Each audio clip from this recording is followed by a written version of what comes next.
Seneca heard about Galvarino.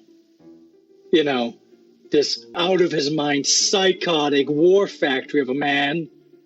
No? Well, you're about to learn about him. He may not have had any real significant impact on history, but he is a legend.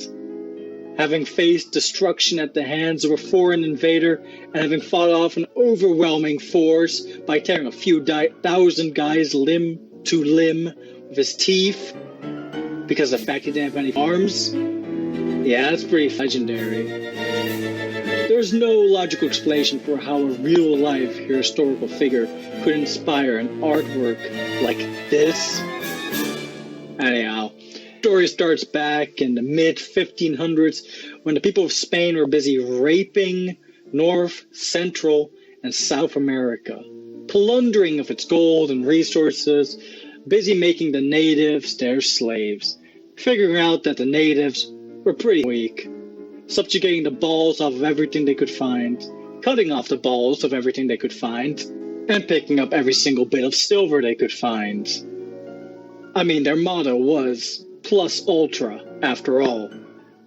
They did have, crazy European microbial diseases on their side, but that's just called European might.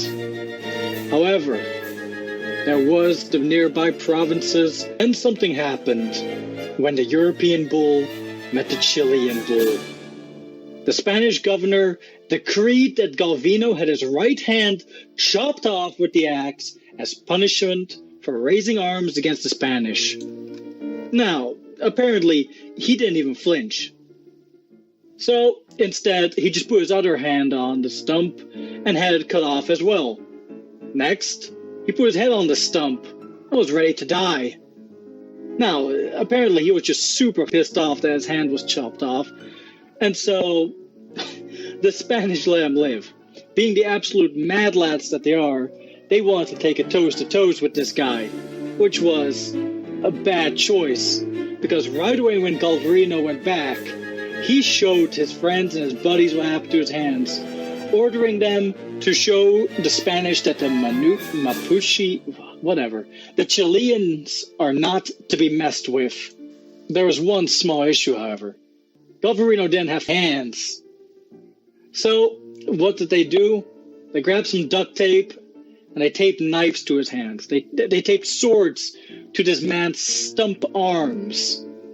And, along with about 3,000 Mapuche warriors outside of Milapare, they charged the fucking Spanish.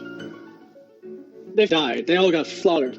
But no matter what, you can't take away that this guy led an entire army against 2-to-1 odds, against rifles, steel, disease, all without having hands.